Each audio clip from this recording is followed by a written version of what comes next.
Prieteni, a venit timpul să vă mutați aici, la bunii. Nu, noi vrem acasă la noi să ne jucăm cu plușurile celelalte.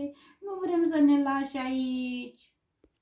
Trebuie să vă las pentru că eu nu mai am spațiu pentru alte jucării. Au venit jucării noi ca să vă înlocuiască.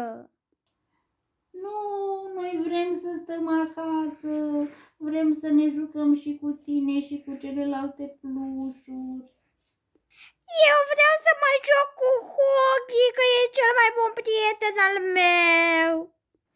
Nu fiți triști, că o să vin eu săptămânal să mă joc cu voi.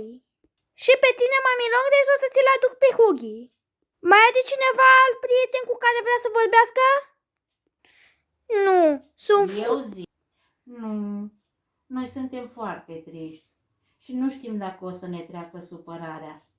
O să ne mai gândim ce putem să facem.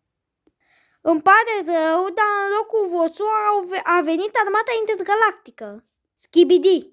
Voi nu puteți să vă jucați cu ei pentru că ei sunt foarte puternici, au arme sofisticate și nu vor să fie deranjați. Bine, atunci te așteptăm săptămâna viitoare să vedem cu ce o să ne jucăm până atunci.